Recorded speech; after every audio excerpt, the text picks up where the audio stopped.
Assalamualaikum teman-teman, selamat datang di channelku Cerita Ganis, tempat berjuta cerita.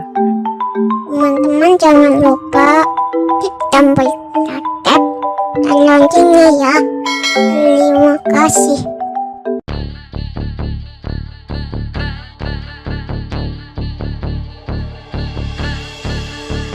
Apa kabar sahabat Ganis? Semoga sehat selalu dan senantiasa dalam lindungan Allah Subhanahu wa Ta'ala. Kali ini cerita Ganis akan menceritakan peristiwa berdarah di Karbala.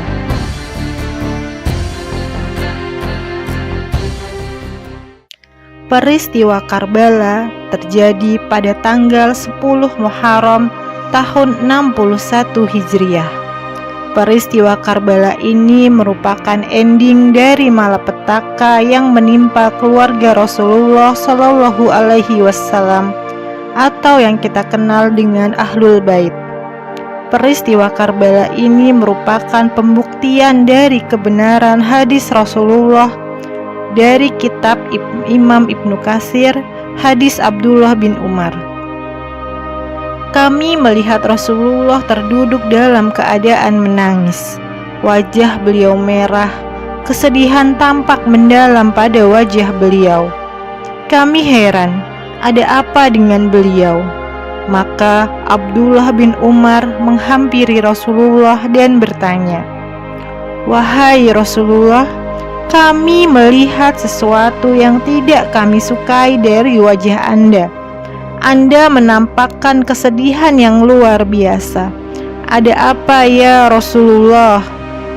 Rasulullah menjawab, "Kami Ahlul Bait, Allah berikan kepada kami akhirat dan tidak sedikit pun bagian dari dunia ini.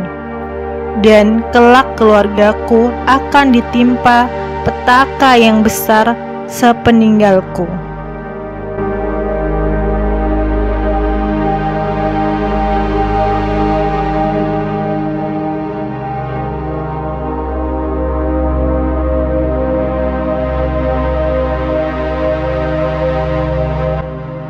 Peristiwa yang pertama menimpa Ali bin Abi Thalib. Ali bin Abi Thalib menghadapi kelompok Syiah Syabaiyah, mereka pengikut Abdullah bin Saba, orang Yahudi Yaman yang dendam pada Rasulullah dan para sahabat.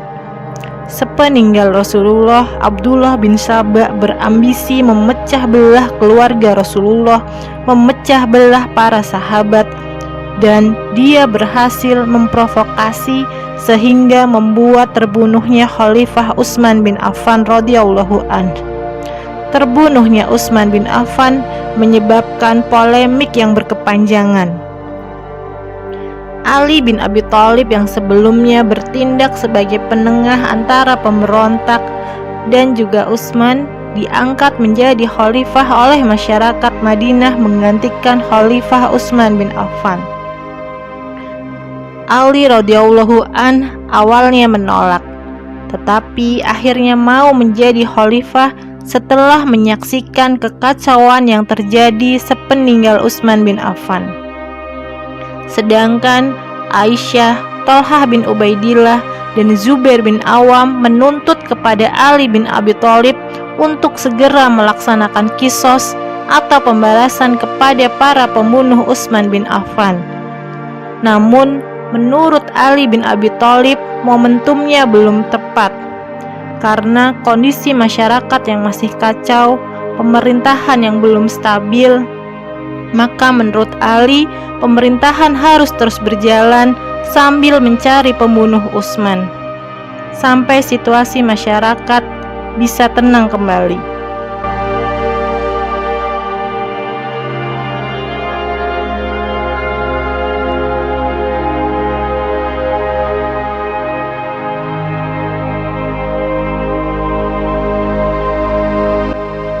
Namun Aisyah radhiyallahu an, Thalhah bin Ubaidillah, dan Zubair bin Awam tetap ingin mendesak agar secepatnya mencari pembunuh Utsman bin Affan. Akhirnya rombongan Aisyah radhiyallahu an bertolak dari Mekah bersama 3.000 pasukan menuju Kufah. Dalam perjalanan, mereka beristirahat di Basrah.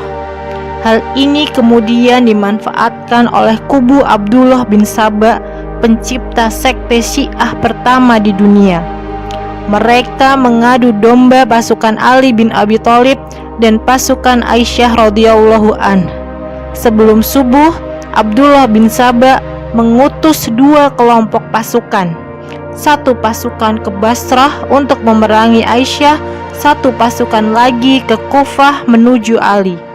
Sehingga terjadilah salah paham karena pasukan Ali bin Abi Thalib mengira mereka diserang oleh pasukan Aisyah, sedangkan pasukan Aisyah di Basrah mengira mereka diserang oleh pasukan Ali.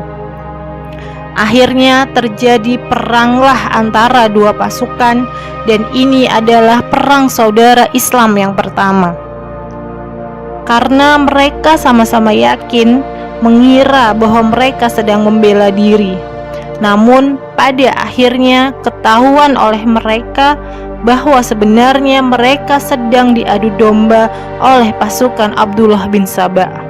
Maka pada saat itu perang dihentikan. Namun perang itu sudah merenggut ribuan nyawa. Dan perang ini dikenal dengan Perang Jamal atau Perang Unta. Muawiyah bin Abi Sufyan, dia juga kecewa atas tindakan Ali yang menunda hukuman bagi pembunuh Utsman. Sempat Muawiyah berbincang dengan orang kepercayaan Ali bin Abi Thalib, yakni Abu Muslim. Abu Muslim bertanya pada Muawiyah, "Seperti apakah Ali bin Abi Thalib dalam pandanganmu?"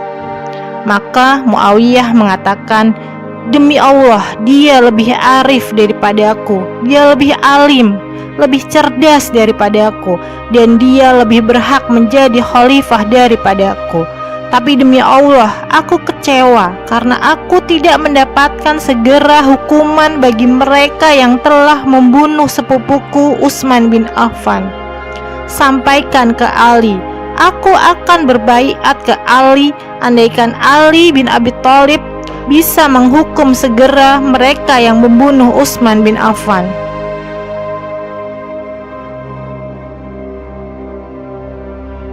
Kemudian Muawiyah bin Abi Sufyan menyatakan bahwa Ali pasti akan berat untuk melakukan hukuman itu.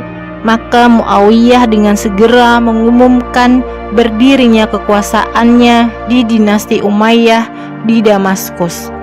Dan kemudian dia membentuk pasukan untuk menangkap pembunuh Utsman bin Affan. Hal ini dimanfaatkan oleh orang Khawarij Nahrawan yang dendam kepada Ali bin Abi Thalib ketika perang Nahrawan. Maka kemudian pasukan kedua belah pihak, baik Muawiyah maupun Ali, diserang oleh pasukan Khawarij, yang keduanya pun terlibat sehingga berperang juga. Dan terjadilah perang Siffin antara pasukan Ali dan pasukan Muawiyah. Pasukan Muawiyah sangat sedikit jumlahnya, hanya sekitar 1.000 orang, sementara pasukan Ali bin Abi Thalib ada 10.000 orang. Maka ini jelas kekalahan ada di pihak Muawiyah. Karena bijaksananya Ali bin Abi Thalib kemudian menghentikan peperangan dan menerima perjanjian damai yang diajukan Muawiyah, yang dalam pandangan Ali ini adalah sebuah kemenangan. Hal ini semakin membuat orang-orang Khawarij marah besar.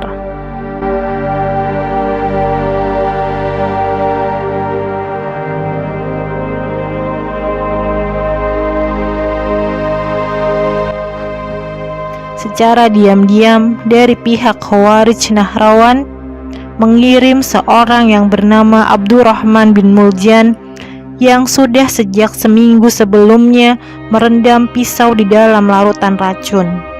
Di saat Ali bin Abi Thalib keluar rumah untuk melaksanakan sholat subuh, ditikamlah oleh Abdurrahman bin Muljan, yang 5 hari kemudian Ali bin Abi Thalib meninggal dunia. Kepemimpinan kemudian dilanjut oleh Al-Hasan putra Ali bin Abi Thalib. Namun ternyata kemunafikan yang dinisbatkan kepada kaum Kufah ini benar.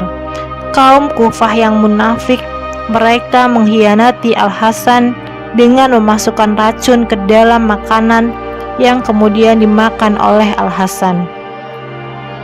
Ketika Al-Hasan hendak meninggal dunia, beliau menyampaikan kepada Al-Husain bahwa engkau tidak boleh mencari pembunuhku. Biarkan Allah yang menghukum mereka. Jaga wasiat ayah. Kita selalu berupaya untuk menjaga perdamaian agar tidak terjadi pertumpahan darah. Sepeninggal Al-Hasan, situasi di Madinah semakin kacau. Kufah pun terkenal dengan orang-orang munafiknya. Karena hal ini, Al-Husain pergi ke Mekah untuk menenangkan diri. Tapi kemudian terjadi sesuatu yang luar biasa sepeninggal Al-Husain. Di Kufah ada 100.000 orang yang mengumpulkan tanda tangan dan mereka mengirim surat kepada Al-Husain untuk menjadi gubernur di Kufah.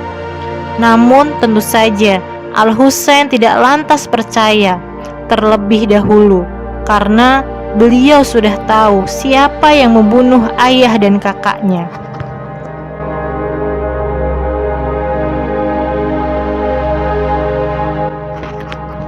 Maka Husain mengirimkan Muslim bin Aqil untuk membuktikan kebenaran surat tersebut. Dan ternyata memang benar bahwa surat tersebut ditulis oleh penduduk Kufah yang menginginkan Al-Husain untuk menjadi gubernur.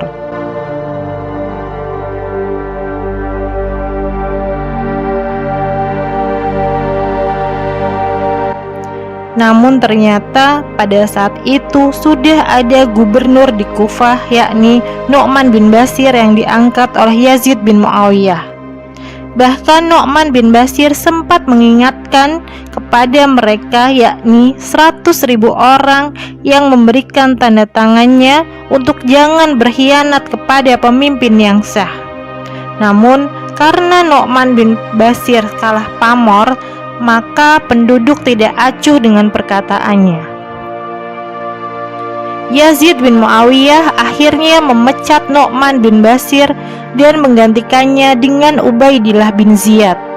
Ubaidillah bin Ziyad yang kelak akan berperan dalam terbunuhnya Al-Husain di Karbala.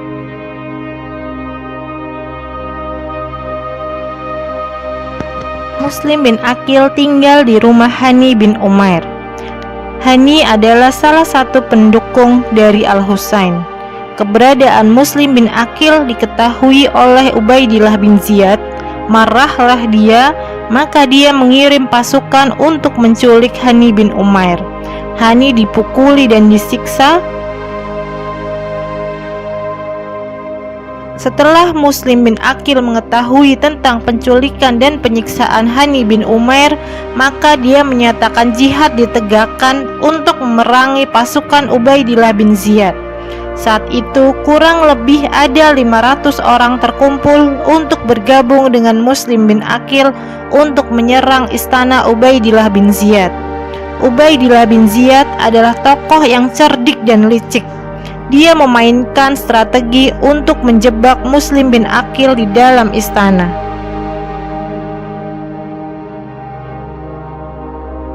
Jadi Muslim bin Aqil diterima untuk bertemu dengannya di dalam istana. Sedangkan pasukannya di luar bertemu dengan tokoh-tokoh Kufah, orang tua, kerabat dari para pasukan yang sudah disiapkan oleh Ubaidillah bin Ziyad untuk membujuk mereka memulangkan pasukan, sehingga satu persatu pasukan Muslim ini bubar, yang tersisa hanya tinggal 10 orang saja. Dan Muslim bin Aqil terjebak di dalam, kemudian bersama Hani bin Umair dibunuh, disalib, dan diperlihatkan kepada penduduk Kufah dan Basrah. Maka pada saat itu orang-orang takut untuk memberontak pada Ubaidillah bin Ziyad. Bagaimanakah kisah selanjutnya? Apa yang terjadi pada 100.000 orang yang menandatangani dukungan kepada Al-Husain? Apa yang akan Al-Husain lakukan kemudian? Insya Allah akan kita lanjutkan lagi di part yang kedua. Wallahu a'lam bishawab.